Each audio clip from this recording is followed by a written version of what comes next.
Bukti daripada kecintaan kita kepada Rasulullah bukan cuma hadir maulid, bukan cuma hadir haul, bukan cuma hadir di sana di sini, maulid di sana sini hadir, alhamdulillah. Cuma itu bukan bukti.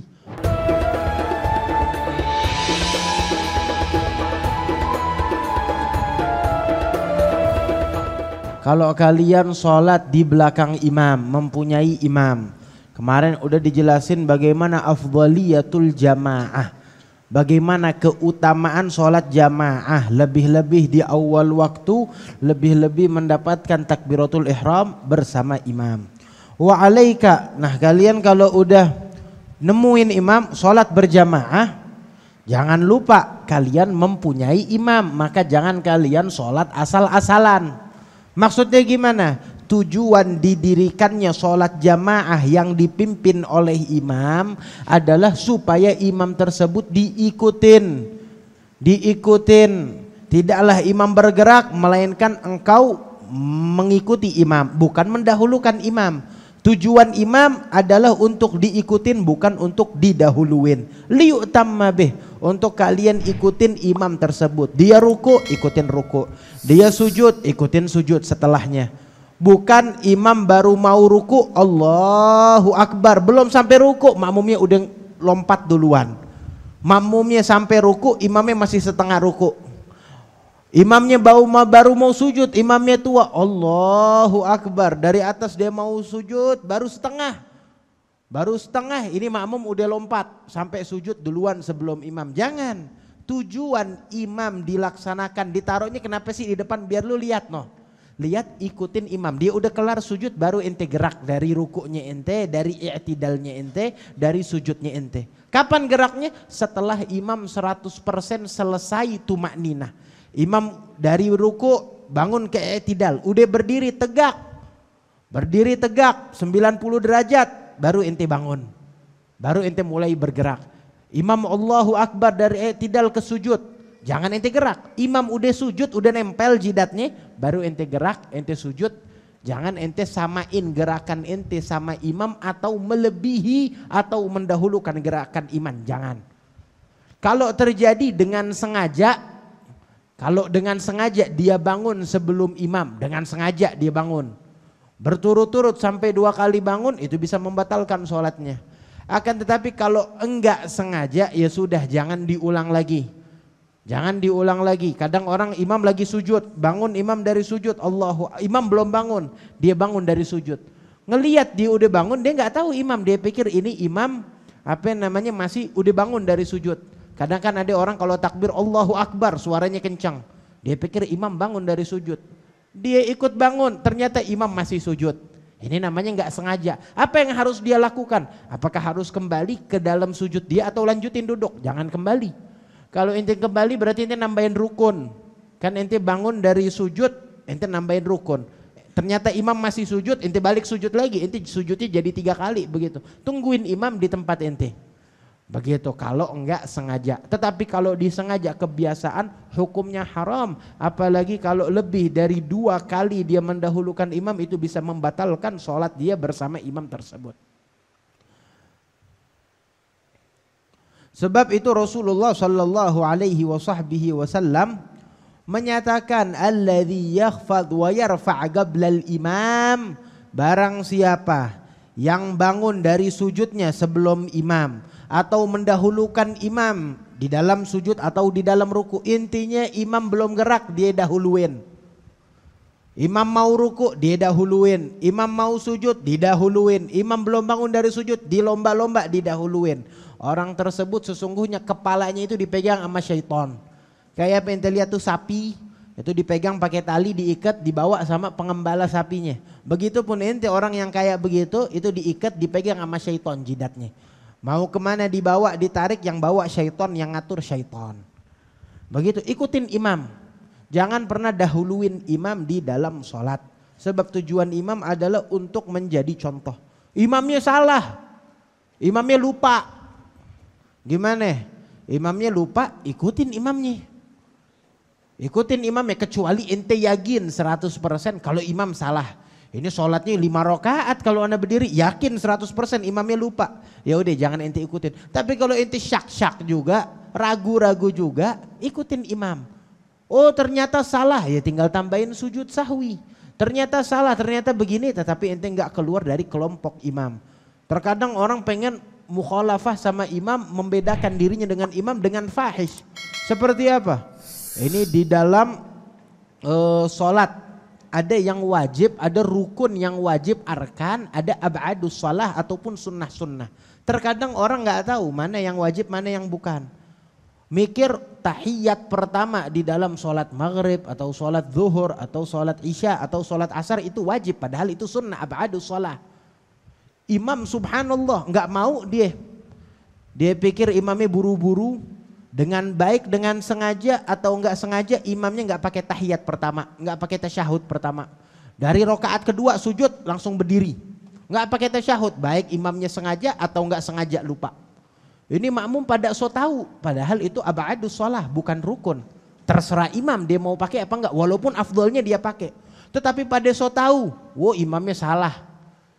Kita apa? Kita duduk tahiyat, kita baca tasyahud. Ini ente begini namanya mukhalafah fahish terhadap imam. Kenapa? Sebab ente mengerjakan sunnah dan meninggalkan wajib bersama imam. Itu sunnah, imamnya nggak ngerjain, nggak usah ente kerjain, ente ikutin imam. Kalau ente kerjakan dan sampai meninggalkan gerak-gerik ente bersama imam, itu bisa membatalkan sholat ente bersama imam tersebut, berbahaya. Apalagi kalau ente duduk tasyahud, terus ente ingetin imam, subhanallah, biar imamnya duduk lagi. Kalau imamnya sengaja pinter, imamnya gak bakal duduk. Tapi kalau imamnya lupa, kesian. Imamnya lupa gak tasyahud pertama, diingetin biar tasyahud pertama. Kalau imamnya udah berdiri, terus dia tasyahud pertama, ngikutin makmum, kemauan makmum, batal sholatnya imam sama makmum semuanya. Kenapa? Iya, sebab imamnya udah masuk ke bagian rukun daripada arkanus shalah, daripada berdiri. Sedangkan tasyahud pertama bukan dari arkanus shalah. Makanya hati-hati, jangan main asal-asal sok tahu. Oh nih imam, dia nggak tasyahud pertama, ingetin. Kalau ternyata imam itu lupa, biarin.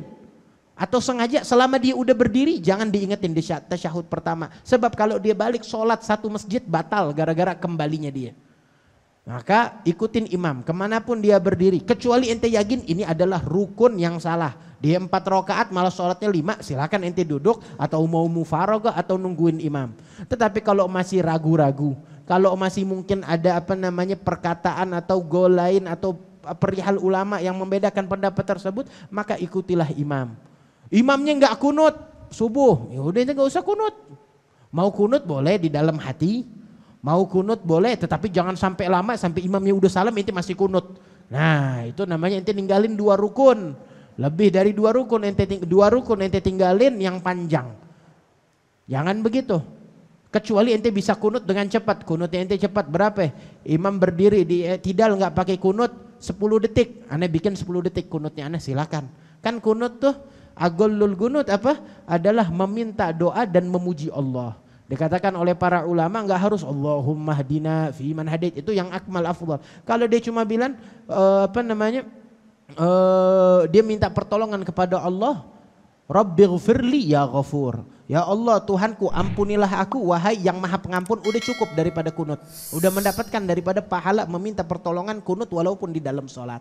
Nggak harus panjang lebar membaca kunut jika imamnya tidak membaca kunut. Tetapi imam nggak baca kunut, dia angkat tangan, nggak ngikutin imam, dia pimpin kunut sendiri. Ahsan, ente nggak usah sholat sama tuh imam, ente sholat di belakang, ente sholat di rumah ente, bikin sholat jamaah sendiri. Jangan ngacauin sholat gara-gara kemauan ente. Ikutin, imamnya pakai kunut, ikutin pakai kunut. Imamnya nggak pakai kunut, ikutin. Apa yang dilakukan imam, ente ikutin. Sebab imam dipilih, diamanatkan untuk menjadi pemimpin di dalam sholat tersebut. Terus juga udah ngikutin imam, jangan lupa bil mubadarah ila shaffil awal. Berlomba-lomba di dalam menjaga sholat di shaf pertama. Sholat jangan di shaf kedua, jangan di paling belakang. Dahulukan shaf pertama. Kenapa shaf pertama? Sebab itu betul-betul pahalanya di sisi Allah Subhanahu wa taala sangat besar. Wal muzahamah alaihi min ghairi idza li ahad. Tetapi juga jangan berlomba-lomba sempit-sempitan sampai orang di shaf pertama kesempitan sama ente. Shaf pertama dari ujung sampai ujung, muatnya berapa orang? Muatnya 30 orang. Ini mau diisi 50 orang, itu namanya ente ngezalimin orang. Kesian di kanan kiri ente sholatnya jadi sempit-sempitan gara-gara ente. Enggak. Jangan pakai muzahamah. Cukup ada luang silakan masuk. Tetapi jangan sampai disempit-sempitin. Sampai kalau mau sujud harus bergantian. Mau ruku yang ini masih i'tidal. Baru yang ini ruku. Enggak. Jangan. Soft awal semuanya afdal, semuanya terbaik. Tetapi kalau udah penuh jangan dipaksakan. Ambil soft di belakangnya, soft kedua. Itu lebih baik daripada ente zalimi nyakitin saudara ente di soft pertama. Ngapain ente nyari fadilah tetapi dengan dengan mengganggu saudara muslim ente, didorong ataupun bahkan sampai berantem, wal'iyadzubillah. Jangan.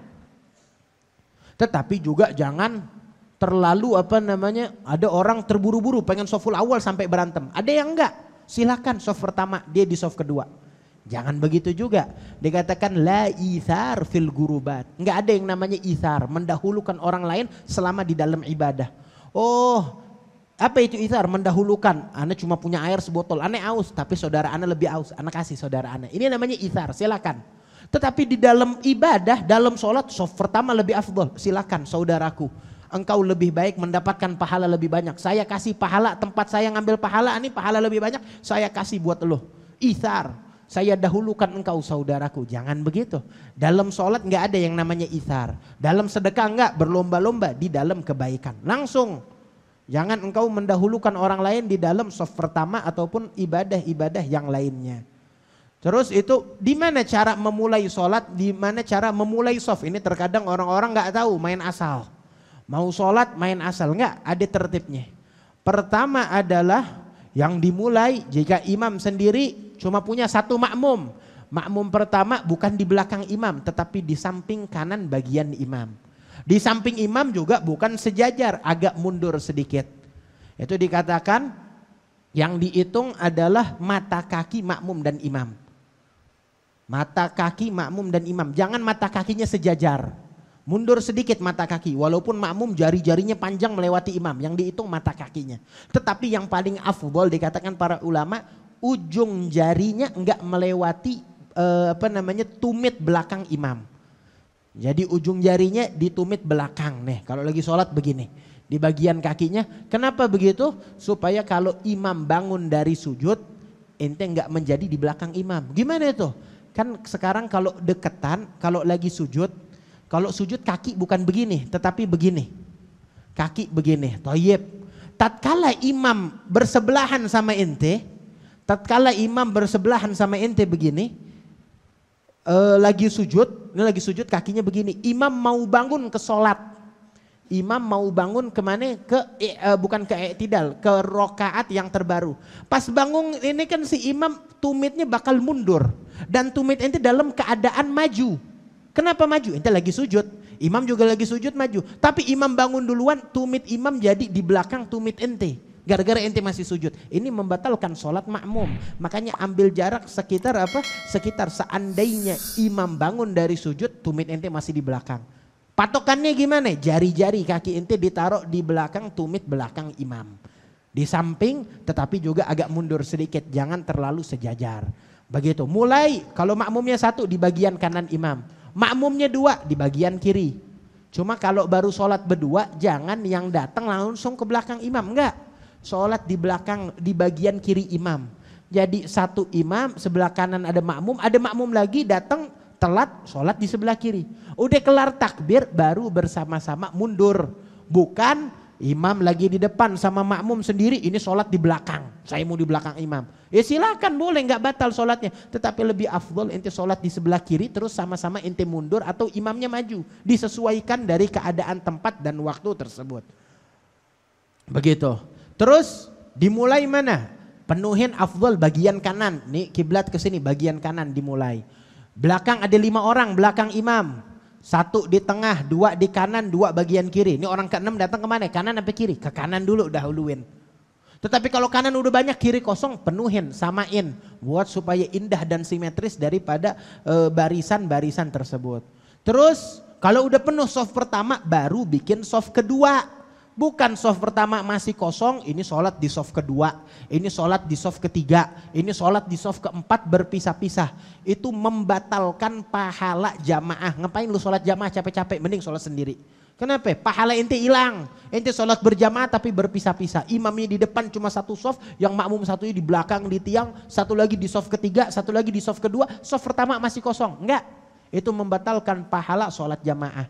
Dahulukan soft pertama udah full, baru mulai soft kedua. Mulai soft keduanya dari mana? Dari ujung kanan sampai ujung kiri. Memulai soft kedua adalah dari belakang imam. Imam di mana? Imam di mihrab. Berarti soft kedua dimulainya bukan di tengah masjid. Di belakang imam pas. Imam di mihrab, di belakang mihrab soft kedua baru dimulai soft kedua. Baru dimulai ke kanan dan ke kiri. Soft ketiga, soft kedua udah penuh, baru dimulai. Di mana dimulainya? Di tempat lurusan imam daripada sejajar imam. Di mana imam sholat dimulai di belakangnya, bukan dari kanan masjid atau tengah, enggak, anda maunya di tengah, enggak, dari belakang imam, lurusan imam. Ini orang yang nyari pahala jamaah begini. Kalau asal-asalan enggak usah nyapain diri lo, akhirnya enggak dapat pahala dari sholat jamaah. Begitu. Ini penting, harus dilakuin, apalagi santri. Ngomongnya santri, kalau duduk mau sholat di ujung dulu, di tembok, di tiang dulu. Ente santri apa tukang main gaple nyari senderan dulu di tiang? Enggak. Sholat di bagian soft pertama, dipenuhin soft pertama terus soft kedua. Khalas, mulai malam ini santri kalau sholat soft pertama penuhin baru soft kedua. Mulai soft kedua bukan dari kanan dari kiri, tapi dari tengah, dari depan tempat imam sholat. Wahakadha. La yazal qaumun yata'akhirun, kata Nabi Muhammad, anis saffil awwal hatta yuakhirhumullah. Tidaklah suatu kaum melambat-lambatkan dirinya di dalam apa? Di dalam sholat di soft pertama. Nanti soft pertama gak usah belakang dulu. Silakan. Engkau belakang-belakang, nanti di hari kiamat Allah Ta'ala telatin ente. Paling belakang, ditaruh di paling belakang. Orang masuk surga duluan, dia masih dihisab, masih di ujung. Orang lagi minum sama Nabi Muhammad dari telaga Hud, nggak tahu tuh orang masih di mana, nggak tahu apa masih dihisab, apa masih di kuburan, apa masih diazab, nggak tahu. Intinya nggak kelihatan.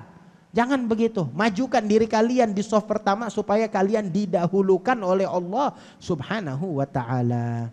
Ai an fadlihi wa rahmatih. Begitupun di dalam hadis ini maknanya adalah Allah taala telatkan orang tersebut apa? Dikurangin sama Allah. Kapan? Di dalam pahala, fadilah dan rahmat Allah jadi telat sampai kepada hamba tersebut.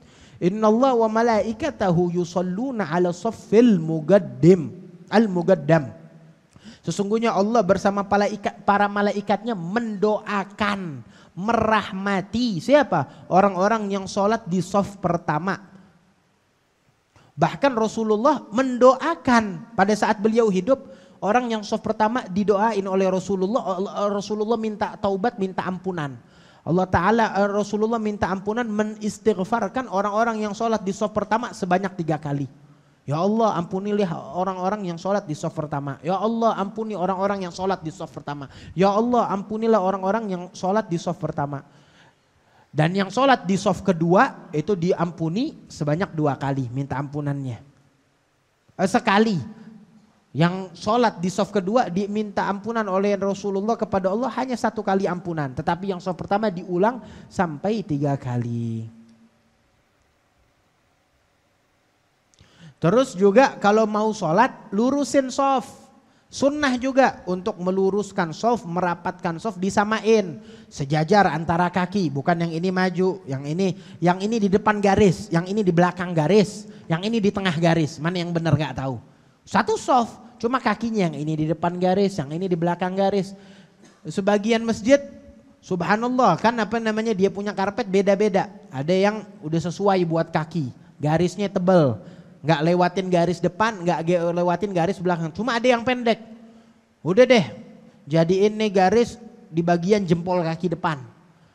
Terlalu mundur akhirnya. Akhirnya tumit dia memakan sejadah yang di belakang yang punya soft kedua. Akhirnya yang soft kedua sholat di atas kaki dia. Begitu, nggak disesuaiin. Makanya sebelum sholat disunahin sesuaiin soft, ratain soft, lurusin soft. Dan yang paling utama untuk melakukan hal tersebut adalah imam. Imam jangan langsung main takbir. Mundur, bukan mundur, berbalik badan. Kalau perlu lihat dari ujung kanan ke ujung kiri. Ratain soft, istau sufuf. Diingetin begitu, rapatin softnya. Imam biar ingetin langsung. Itu lebih utama supaya makmum semuanya merapikan soft mereka. Wa aktsirun nas ghafilun anhu. Itu dikatakan oleh Rasulullah dalam hadis, la tusawwunna sufufakum aw la yukhalifannallaha baina qulubikum. Hendaknya kalian luruskan dan rapatkan saf kalian disamain, atau Allah Ta'ala akan merubah daripada hati kalian menjadi berbeda-beda pendapat. Hatinya menjadi dibolak-balik, menjadi berbeda-beda antara satu sama lain dari kalian. Samain supaya satu hati, satu visi, satu misi. Terus kalau ada yang kosong, imam langsung suruh maju. Itu masih ada ruang sekitar berapa? 1 dhira, yang di belakangnya suruh maju, suruh diisi. Sebab Rasulullah nyatakan, walladzi nafsi biyadih inni la ara syaitana yadkhulu fi khalali saffi ka'annahul khadaf. Sesungguhnya saya melihat syaitan, apa, demi Allah, sesungguhnya saya melihat syaitan itu masuk menyempil di antara saf salat kalian yang renggang-renggang. Seperti apa? Seperti apa namanya, orang yang menyempil-nyempil begitu. Seperti ada sesuatu yang menyempil, itu syaitan begitu. Dia menyempil di antara kaki, di antara pinggang orang-orang yang merenggangkan saf mereka. Diingetin nama Imam Haddad. Terus juga jaga sholat 5 waktu tuh dengan jamaah. Ada sholat yang gak perlu dengan jamaah, sholat witir sendirian, sholat apa namanya duha sendirian. Tapi kalau yang sholat 5 waktu yang gak sunnah, yang wajib, jaga dalam keadaan berjamaah. Jangan tinggalin sholat jamaah. Sholat jamaah ini sunnah muakkadah. Tetapi di dalam sebagian ulama berpendapat ini sholat jamaah adalah, khususnya dalam madhab kita, fardhul kifayah. Farad sholat jamaah itu wajib, tahu, wajib. Ente tinggalin jamaah, seandainya fardhu kifayah ini apa? Seandainya satu kampung gagak nggak ada yang sholat jamaah, satu kampung jadi dosa. Sholat di rumahnya semuanya pada sholat, tapi di rumahnya sendiri-sendiri, nggak ada jamaah di masjid, nggak ada jamaah di musola. Itu hukumnya haram, satu kampung kena dosa. Sholat jamaah fardhu, sholat berjamaah ini adalah sholat yang wajib dilakukan berjamaah. Tetapi kalau udah ada di dalam satu kampung yang mengerjakan sholat jamaah tersebut, ada Masjid Al-Ikhlas, alhamdulillah. Yang lain yang gak sholat jamaah, jadi apa namanya, gak berdosa. Tetapi subhanallah, Masjid Al-Ikhlas tiba-tiba gak tahu kenapa imamnya telat, akhirnya imamnya sakit, gak ada sholat jamaah. Satu kampung gak ada yang bikin jamaah, satu kampung menjadi dosa. Harus di setiap kampung ada yang namanya sholat jamaah. Ini fardhu kifayah, fardhu kifayah. Kalau udah dilakukan sama Masjid Al-Ikhlas sholat jamaah, yang lain gak wajib sholat jamaah. Cuma tetap afdol dan tinggi pahalanya di sisi Allah. Bahkan itu adalah sunnah muakkadah yang gak ditinggalin oleh Rasulullah dan para sahabat. Mereka selalu sholat berjamaah. Begitu, sholat jamaah, fardhu kifayah. Fa inna salat, sebab sholat jamaah itu daripada sholat sendiri bandingannya 27 derajat. Lebih banyak pahalanya sholat jamaah 27 derajat daripada sholat sendiri. Bahkan seandainya seseorang sholat sendiri 27 kali, tetap gak bisa menyamakan pahala sholat jamaah yang cuma sekali. Sholat jamaah subuh sekali di masjid. Terus habis gitu hari berikutnya dia gak dapat jamaah, kesiangan. Orang udah pada sholat, waktu udah mepet, sholat sendiri gak ada teman. Dia bilang udah saya mau sholat 27 kali biar nyamain pahala daripada derajat orang yang sholat jamaah. Tetap sholatnya inti 27 kali inti ulang dalam satu sholat tersebut nggak menyamai pahala afdoliyah yang sholat jamaah walaupun pendek. Walaupun hanya sekali. Sebab ini afdoliyah seperti ini karunianya di sisi Allah, bukan kalkulatornya, bukan kalkulator manusia. Hitung-hitungannya bukan hitungan kita, hitungan dari Allah, karunia dari Allah. Cuma dibilang 27 derajat itu di mata kita, tetapi di sisi Allah pahalanya jauh lebih agung, jauh lebih indah dari itu semua. Terus jangan tinggalin sholat jamaah, bukan tinggalin sholat, sholat gak boleh tinggalin. Sholat jamaah juga jangan ditinggalin, kecuali karena udzur. Karena udzur, udzurnya seperti apa? Udzurnya dia lagi di kandang singa. Kalau nyari sholat jamaah, nyari teman, akhirnya dia dimakan singa. Nah ini namanya baru udzur. Udzurnya apa? Sholat jamaah. Di luar ada banjir. Banjirnya gede. Kalau dia jalan ke masjid, dia ke bawah arus, nggak tahu hilang kemana. Itu baru udzur.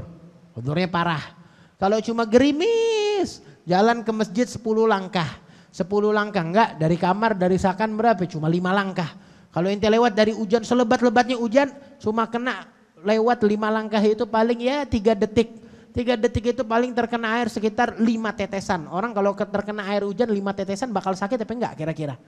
5 tetesan bakal mati apa enggak? Bakal berubah mukanya, warnanya. Itu air hujan apa air apa namanya? Orang bisa terinfeksi. Enggak. Berarti tetap masih enggak ada udzur untuk meninggalkan jamaah. Wa mahma jita ila maudhi'il jamaah fa wajadtaha qad shallaita. Nah, seandainya engkau datang ke masjid pengen sholat jamaah, ternyata masjid udah kelar sholat jamaah. Atau di rumah nungguin teman sholat jamaah. Oh nanti adik fulan saudara saya datang sholat jamaah sama saya. Ternyata tuh orang datang dalam keadaan udah sholat. Nanti nungguin jamaah. Gimana nih? Ana udah datang ke masjid udah bubar sholat jamaah. Ya udah sholat semua. Ente cari orang supaya nemenin ente sholat. Ente udah sholat temenin ane sholat. Nih anak kasih 50.000. Buat apa 50.000? Buat ente nemenin sholat jamaah. Siapa yang gak mau? Jangan pikir 50.000, oh enggak deh 50.000 mahal. Sholat jamaah pahalanya lebih besar, lebih banyak dari 50.000 yang ada di dunia. Kasih 50.000 kalau ada yang mau sholat. Buka jasa, usaha apa? Nemenin sholat jamaah, kan cakep begitu. Jasa, usaha, sholat berjamaah. Yang mau sholat jamaah ditemenin bayar, enggak apa-apa, bayar begitu. Aturan dibuka tuh di hotel-hotel, di tempat penginapan orang yang nginep sendiri. Pencet ke nomor berapa? 0 sekian untuk menemani sholat jamaah. Bayarannya berapa? 20.000. Oh, siapa yang gak mau begitu? Semua orang berebut kerja begitu. Gak apa-apa. Silakan walaupun perlu ente bayar. Intinya jangan tinggalin sholat jamaah. Untuk mendapatkan pahala-pahala sholat jamaah tersebut. Wallahu a'lam. Habib Ali bin Muhammad Al-Habsyi bilang ini Rasulullah sallallahu alaihi wasallam. Beliau ini adalah sosok yang layak untuk apa? Untuk kita korbankan nyawa kita, diri kita. Kalau perlu anak istri kita korbanin. Buat apa? Buat Rasulullah sallallahu alaihi wasallam itu masih sedikit. Kenapa? Sebab Rasulullah sallallahu alaihi wasallam adalah manusia yang paling banyak berjasa. Kalau ingin membalas jasa budi seseorang, berbalas jasa dengan apa? Dengan ini, dengan itu. Ketahuilah sosok yang paling berhak entau balas jasanya adalah sosok Rasulullah sallallahu alaihi wasallam karena banyaknya kebaikan yang beliau berikan kepada kita. Walaupun kita belum bertemu dengannya. Selisih 1500 tahun tetapi beliau adalah manusia yang paling banyak berkorban untuk diri kita ini. Begitu. Itu dikatakan oleh Imam Abdullah bin Ali Al-Haddad, fa innaka la tajzi nabiyyaka ya fata walau ji'tahu sa'yan 'alal 'aini sa'iri. Sesungguhnya engkau enggak bisa membalas budi nabimu wahai pemuda walaupun engkau jalan dari kotamu, dari kampungmu sampai ke kuburan Rasulullah untuk berziarah kepada beliau bukan dengan kaki tetapi dengan 2 bola matamu. Tetap engkau enggak bisa membalas sosok Rasulullah sallallahu alaihi wasallam. Itu beliau adalah sosok yang paling banyak bagi berjasa bagi kita. Itu pernah salah seorang wanita di kota Madinah, Rasulullah pulang bersama sahabatnya habis perang. Pertama kali itu para pasukan datang, ini wanita mengejar para sahabat. Mengatakan apa? Mencari kabar. Dikatakan oleh sahabat tersebut, wahai ibu fulan, ummu fulan, sesungguhnya suamimu mati, meninggal dunia dalam berperang. Yang sabar, anakmu juga meninggal dalam berperang, gugur dalam peperangan. Ayahmu, saudaramu, satu keluarga semua meninggal. Bersabarlah, sesungguhnya Allah Ta'ala akan memberikan ganjaran yang besar bagimu. Maka yang ditanya oleh wanita tersebut, saya enggak nanya tentang ayah, tentang suami, tentang saudara, enggak. Tetapi ma fa'ala Rasulullah, apa yang dilakukan oleh Rasulullah. Rasulullah gimana kabarnya, keadaannya gimana. Maka dikatakan khairan, Rasulullah dalam keadaan baik wahai ummu fulan. Lihat bagaimana yang menenangkan diri dia bukan kabar suaminya, anaknya masih hidup. Tetapi kabar Rasulullah dalam keadaan baik, Rasulullah dalam keadaan gembira. Ya sudah, itu yang dicari tahu. Setelah itu semua kegundahan hatinya, ketakutannya, rasa risihnya semuanya hilang. Berkat apa? Berkat mendengar kabar dari Rasulullah sallallahu alaihi wasallam. Ini baru wanita yang beruntung. Kullu musibatin ba'daka jalal. Setiap musibah setelah ada Rasulullah, nggak ada yang namanya musibah. Terangkat semua musibah tersebut. Berkat apa? Berkat mendengar kabar tentang Rasulullah. Sekarang orang yang ngomong cinta Rasulullah kira-kira, kata Habib Ali, bakal bisa gak kayak wanita tersebut? Mempunyai thabat, mempunyai rasa kuat kekokohan di dalam dirinya. Seandainya ditinggalkan oleh dunia, oleh keluarganya seisinya, tetapi Rasulullah bersama dia, kira-kira dia masih mau atau bakal sedih? Di dalam hatinya betulan ada Rasulullah, apa cuma di mulutnya Rasulullah, nyebutnya Nabi, nyebutnya ini, nyebutnya itu, tetapi nggak ada hakikatnya, nggak ada bukti kecintaannya. Itu dikatakan, kata Habib Ali, kita manusia di zaman sekarang aja bayangin. Keadaan para pecinta yang hakiki, mereka itu kalau disebut nama Rasulullah, diingetin tentang Rasulullah, itu arwah mereka berterbangan. Arwah mereka terasa tenang. Arwah mereka mempunyai seperti hubungan tatkala mendengar maulid Rasulullah, tatkala mendengar pujian, tatkala mendengar gosidah, pujian syair terhadap Rasulullah, mendengar cerita, mendengar hadis, mendengar maulid, semuanya hatinya menjadi tenang, menjadi tentram. Itu kata Habib Ali, ini adalah keadaan para pecinta seperti ini. Tetapi bagaimana jika kita semua mendapatkan lebih dari itu? Jangan disebut, jangankan hadir maulid, tapi coba bayangin seandainya Rasulullah bertemu dengan kita. Kira-kira kegembiraan apa yang bisa kita dapetin, hai para pecinta? Kira-kira apa yang bisa kita rasakan, wahai para pecinta? Kalau kita hadir maulid aja terkadang udah merasakan kelezatan, merasakan ketenangan. Bagaimana jika Rasulullah betul-betul di depan matamu duduk bersama engkau, bukan cuma dengar, bukan cuma membaca maulid cerita beliau, tetapi melihat langsung sosok Rasulullah sallallahu alaihi wasallam. Ayo deketin beliau, deketin Rasulullah, cintai Rasulullah, agungin Rasulullah. Kapan? Nih di malam-malam seperti ini, di hari-hari seperti ini, kesempatan bagi kita untuk makin dekat, untuk makin cinta, untuk makin menta'zimkan, mensyiarkan bukti kecintaan kita kepada Rasulullah sallallahu alaihi wasallam, yang di mana-mana banyak maulid, di mana-mana banyak perayaan, di mana-mana banyak acara mengenang Rasulullah, haul ini dan itu, hadir. Untuk apa? Untuk mendekatkan diri kita dan mengkaitkan, mengeratkan hubungan cinta kita dengan Rasulullah sallallahu alaihi wasallam. Habib Ali mengatakan apa? Waqt taubatak yal asi idza batatub. Ini waktu bagimu wahai tukang maksiat, wahai tukang pecandu apapun, sini waktumu untuk bertaubat, ini waktunya. Waqt taubatak ya syarid idza bataub. Ini waktu bagimu wahai orang yang kabur, yang jauh dari Allah, untuk kembali. Mana yang kemarin jauh dari Rasulullah, jauh dari Allah, ayo sini waktunya balik. Ini waktunya kalian mengeratkan hubungan kalian. Kesempatan bagi kita mencari muka di hadapan Rasulullah. Cari muka di hadapan Rasulullah jangan di bulan maulid, setiap saat. Tetapi kalau di bulan maulid, yang setiap malamnya maulid di mana-mana, yang setiap siang, setiap subuh banyak maulid, ente nggak kenal, ente makin nggak dekat, kapan lagi mau mengenal, kapan lagi mau memperdekat, kapan lagi mau makin mencintai Rasulullah sallallahu alaihi wasallam. Ini bulan kelahiran beliau, bulan kebahagiaan bagi mereka yang betul-betul mencintai Rasulullah sallallahu alaihi wasallam. Jadi dikatakan wafrah bidasyahr li galu li syahr hal Rabbi al-awwal wa ni'mak syahr maluh mathal. Ayo bergembira. Kapan bergembira? Pas dikabarin bahwasanya ini adalah bulan yang ditunggu-tunggu, udah masuk malam ini. Malam ini malam pertama udah masuk. Tuh bulan sabit tuh hilal udah muncul. Hilal daripada bulan yang ditunggu-tunggu. Bulan apa? Bulan Rabiul Awwal wa ni'mas syahr. Bulan yang Rabiul Awwal, yang betul-betul bulan yang penuh kenikmatan, yang penuh anugerah, yang paling banyak keagungan, yang enggak ada duanya, yang enggak ada tandingan daripada bulan tersebut. Ayo, ini bulannya udah masuk. Tinggal apa kata Habib Ali? Wad dalil ala mahabbatihi al amal. Bukti daripada kecintaan kita kepada Rasulullah bukan cuma hadir maulid, bukan cuma hadir haul, bukan cuma hadir di sana di sini maulid di sana sini hadir. Alhamdulillah, cuma itu bukan bukti. Bukti kecintaan terhadap Rasulullah al-amal, ngamalin apa yang ente dengar dari maulid. Di maulid didengar tentang sosok Rasulullah yang kalau minum tangan kanan. Sosok Rasulullah yang pemaaf, ente ngamalin itu dalam diri ente, baru ini bukti kecintaan ente. Jangan pikir dengan hadir maulid, dengan selfie, anak hadir maulid di tempat ini, taruh di status dulu, perbaharui status. Dengan begitu apa? Setelah ente taruh begitu semua, tiba-tiba oh ini orang yang cinta sama Nabi, maulid di mana-mana ada. Ya, bukan di situ.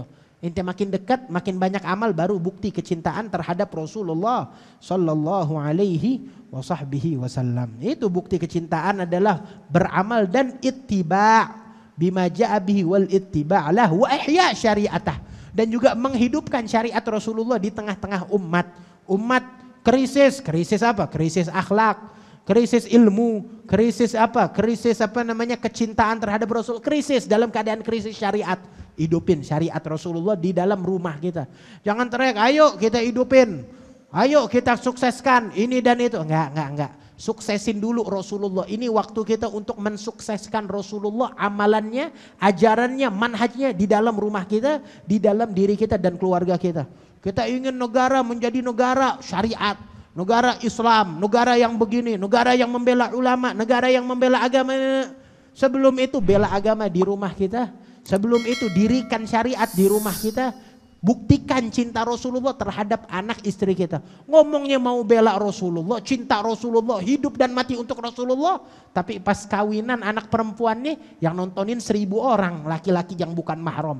Anaknya dikasih dandanan paling cantik, suruh begoyang. Yang nonton orang-orang, yang nonton juga maaf, orang muslim juga. Pakai kopiah juga, pakai peci juga. Sebagian ustadz, sebagian ulama, wal'iyadzubillah. Ini bukan cinta terhadap Rasulullah. Ini pengkhianatan terhadap Rasulullah sallallahu alaihi wasallam. Enggak di situ caranya. Cinta kepada Rasulullah, amalin, jaga anak, istri kita, diri kita. Gitu. Wa talabul ilm. Terus juga cinta terhadap Rasulullah, buktinya ente nuntut ilmu. Nuntut ilmu bukti cinta terhadap Rasulullah. Terus nyebarin ilmu kepada keluarga ente, saudara ente, bukti cinta terhadap Rasulullah. Masih ma bayas surgal bin Nabi misal zuhuril ilm. Enggak ada yang bisa banggain Rasulullah. Rasulullah bangga sama umatnya kapan sih? Gembira. Yang gembirain Rasulullah apa? Yang bikin beliau makin gembira terhadap umatnya adalah tatkala ilmu tersebar di penjuru dunia. Ilmu tersebar di tengah umat-umatnya. Wa nasyrihi, tersebar dengan luas. Wa ta'allumihi, bahkan bukan ilmunya tetapi dipelajari terus. Ilmunya ada tetapi diamalin dan disebarluaskan, dipelajari. Wa ta'alimihi. Wa kaifa la yasru qalbun nabi hadhil jumu'. Bagaimana Nabi enggak gembira dengan perkumpulan yang di situ cuma bahas Rasulullah, yang di situ ngebahas ilmu, yang di situ mendekatkan diri orang untuk makin dekat dengan Rasulullah, makin dekat dengan Allah dengan memperdalam ilmu agama. Ataupun yang perkumpulannya besar apa? Perkumpulan maulid. Perkumpulan apa? Perkumpulan haul. Ini semua adalah hal yang menggembirakan Rasulullah sallallahu alaihi wasallam. Enggak, Rasulullah enggak gembira. Kenapa? Bid'ah. Nabi enggak bikin maulid. Nabi enggak bikin maulid. Kata siapa? Nabi enggak bikin perkumpulan. Kok orang perkumpulan baca zikir dibilang enggak gembirain Nabi. Orang berkumpul baca solawat, Nabi enggak gembira itu dari mana? Orang berkumpul di dalamnya baca Al-Quran, baca Al-Fatihah, baca ayat-ayat Al-Quran, mensucikan Allah, mengagungkan syiar-syiar Allah, dibilang enggak, ini enggak banggain Nabi Muhammad. Terus yang bikin bergembira Nabi Muhammad tuh apa kalau bukan itu? Apa? Suksesnya ente, duitnya ente. Ente naik jadi presiden, banggain Nabi Muhammad begitu. Cuma megang kursi, megang tahta berapa? 5 tahun, 10 tahun, 30 tahun udah banggain Nabi Muhammad. Kata siapa? Enggak. Yang bikin bangga Nabi Muhammad bukan itu. Yang bikin bangga Nabi Muhammad adalah tatkala umatnya berkumpul, bersatu untuk apa? Untuk menghidupkan syariat, untuk memperdalam, mengkaji sosok Rasulullah sallallahu alaihi wasallam. Wa hakadha. Fadhal Syekh Umar. Galil walau galil nasihat.